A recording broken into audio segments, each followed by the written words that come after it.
sejak kebangkitannya, ulama bersama pengikut-pengikutnya istiqomah dan setia, jaga akidah dan sunnah Rasulnya. Alhamdulillah segala puji baginya, ulama bersama pengikut-pengikutnya istiqomah dan setia, menjaga agama manusia dan bangsa. Mari kuatkan niat kita, kita bulatkan tekad kita, terus lanjutkan amal kita, mengembangkan hikmah kita. Assalamualaikum warahmatullahi wabarakatuh.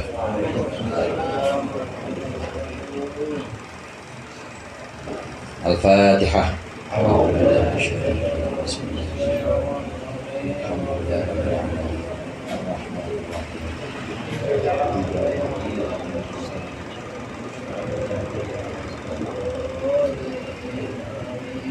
Bismillahirrahmanirrahim. Alhamdulillah muallimil tullabi wa musahhiril khairi liman yata'allamu.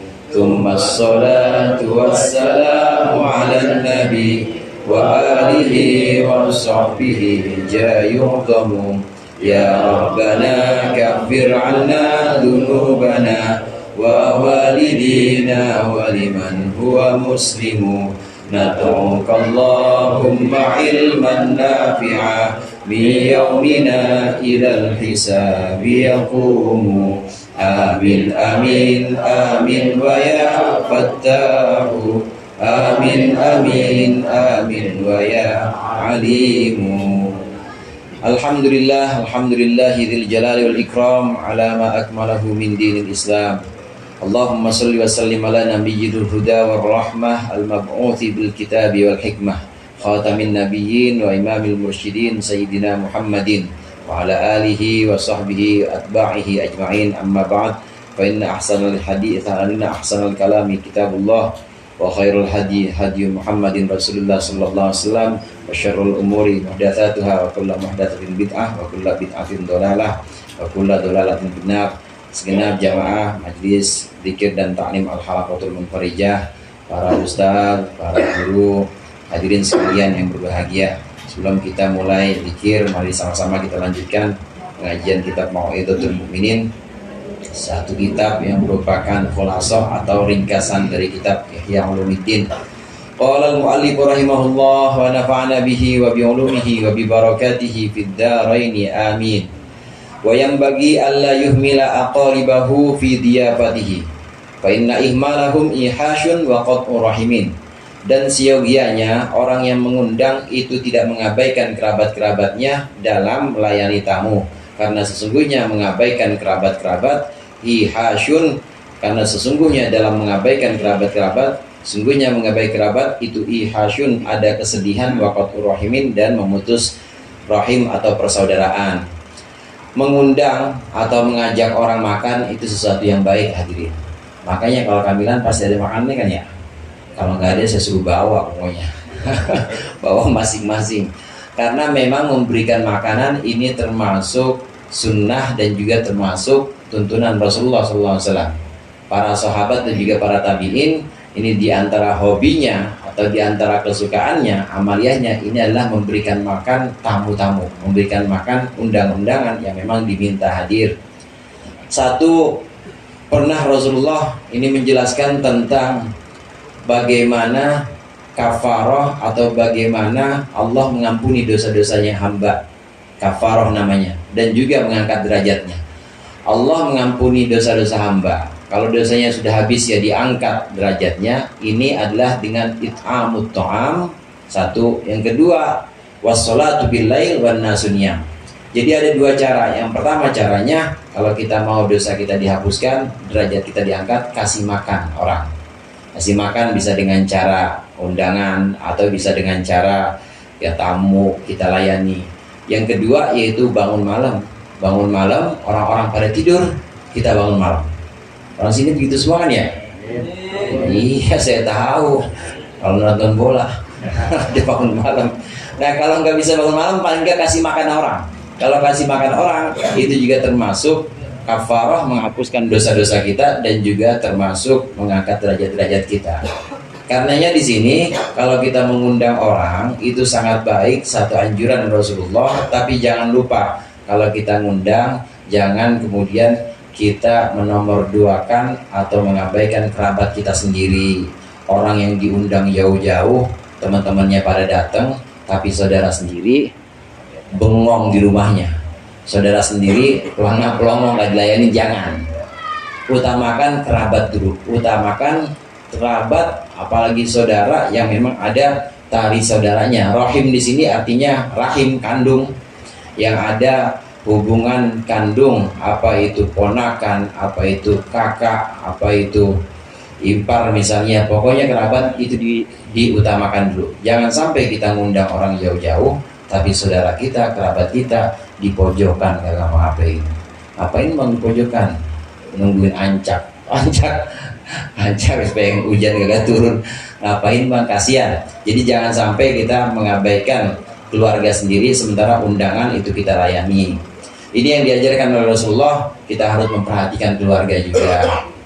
Sama-sama, kalau tamunya makannya makan yang enak, makan ya pakai daging-daging, pokoknya yang enak-enak, ya kerabatnya juga harus makan daging juga, jangan dibedain. Wa kadzalika yura'i tartib fi asdiqaihi wa ma'arifihi. Dan demikian juga orang yang mengundang ini harus menjaga urutan di sini yang maksud prioritas fi asdiqaihi wa ma'arifihi, dalam teman-temannya dan juga orang yang dia kenal. Ma'ruf maksudnya yang dikenal. Fa inna fi takhsisil ba'di, karena sesungguhnya dengan mengkhususkan sebagian, ihasyan, ada kesedihan yang perlu bilbakin bagi sebagian yang lain. Dijaga antara undangan, satu undangan dengan undangan yang lain, jangan dibeda-bedakan, jangan dikhususkan. Antara satu kenalan yang lain dengan kenalan yang satunya lagi jangan dibedakan. Kalau orang kebayoran aja diutamain, bayoran. Tapi orang larangan kagak, misalnya jangan. Kalau orang ceger diutamain, tapi orang petukangan, sasamin orang petukangan, jangan, tapi disamain. Pokoknya semuanya sama. Khawatir kalau kita beda-bedakan undangan, maka yang merasa nomorduakan, yang merasa pelayanannya itu kurang, itu nanti sakit hatinya. Ini yang diajarkan oleh Rasulullah, cara-cara kita mengundang dan cara-cara kita melayani tamu. Samain semuanya, jangan ada yang dibedakan. Wa yang bagi Allah yaksida bid'awatihil mubahata wa tafakhura. Dan hendaklah orang yang mengundang tidak bermaksud, tidak berniatan dengan undangan tersebut al-mubahata wa tafakhura, yaitu niat untuk kebanggaan dan juga untuk kesombongan, tafakhur.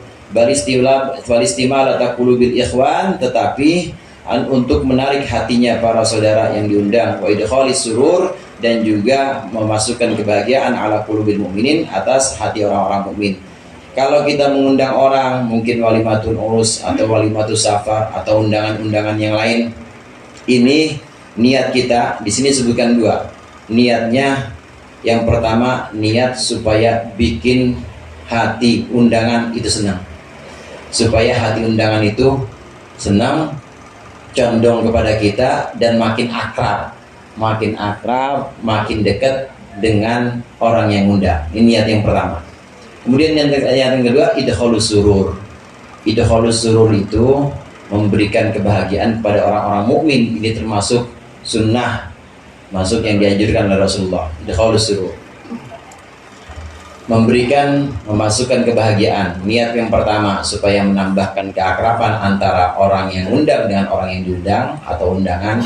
Kemudian yang kedua, supaya memberikan kebahagiaan kepada orang yang diundang. Itu niat yang kedua. Niat yang ketiga, bersunnah atau mengikuti sunnah Rasulullah SAW. Karena undangan, apalagi undangan nikahan yang memang oleh Rasulullah, aulim walau bisyatin, kata Rasulullah, bikin yang namanya walimah tuh bikin, yang namanya pesta bikin, walaupun cuma motong satu kambing aja, bikin aja, kata Rasulullah. Nah, ini termasuk sunnah. Maka niat kita yang ketiga mengikuti sunnah. Saya ulang lagi, niat kalau ada acara Yang pertama mengikuti sunnah, yang kedua supaya menambah keakraban antara kita dengan orang yang kita undang, yang ketiga supaya kita membahagiakan undangan kita. Itu khaulus surur namanya. Jangan ada niat untuk bangga-banggaan atau niat sombong. Kemarin tangga saya acara begitu amat ya, saya mah harus lebih mewah acaranya. Jangan, nggak boleh. Acara apapun itu jangan ada niat untuk kebanggaan, jangan ada niat untuk kesombongan. Wa yang bagi Allah yad'uwa man ya'lamu annahu yashqu alaihi ijabatu. Janganlah dia mengundang orang yang dia ketahui bahwasannya orang tersebut berat untuk menjawab undangan, untuk hadir. Wa idza hadarat ahad ta'adda bil hadirin. Kalau dia hadir, dia akan tersakiti dengan orang yang hadir lain. Bisa babinil asbab, dengan satu sebab yang lain. Wa yang bagi Allah yad'uwa illa man yuhibbu ijabatahu. Hendaklah dia tidak mengundang kecuali orang yang memang suka menjawab undangannya atau suka datang. Ini juga termasuk adab, termasuk cara-cara kita. Kalau mengundang, undang orang yang kira-kira nggak berat, yang kira-kira itu akan datang dan mudah. Dia untuk datang itu mudah karena cintanya kepada kita atau karena memang dekatan dengan kita. Kalau kira-kira dia nggak datang, jangan diundang mendingan. Karena nanti datang dipaksain, sampai sono juga dia merasa bahwa capek banget ini undangan tapi nggak dilayan apa-apa, jangan. Kemudian kalau kita ngundang, ini juga jangan undang orang yang kira-kira kalau dia hadir itu dia bakal merasa kecil di hadapan undang-undangan lain, jangan. Atau sebaliknya, kalau dia hadir ini bakal kacau di undangan yang lain, jangan juga. Jadi harus kita pilih benar-benar siapa yang akan kita undang ke pesta atau walimah atau jamuan makan yang memang disunnahkan oleh Rasulullah. Emang udah musimnya ini, ya walimatus safar kan banyak banget. Ini bulan Syawal masih ya, bulan Syawal tuh yang walimatus safar banyak, yang ngundang walimatul urus kawin juga banyak. Nanti haji, makanya orang dulu bilang kalau Dzulqa'dah itu apit ya cing. Apit itu biasanya nggak boleh orang hajatan. Kenapa apit nggak boleh? Karena Syawal udah walimatus safar, ngawinin anak juga. Nah, besok korban, apit udah habis-habisan. Maksudnya udah habis semua. Apit udah walimah udah 2 kali, besok pengen nabung buat korban. Makanya apit jangan bikin walimah, jangan bikin acara apa-apa karena udah habis buat nabung korban. Itu mungkin hikmahnya di antara ajaran orang-orang dulu apit atau Dzulqa'dah. Mudah-mudahan bermanfaat.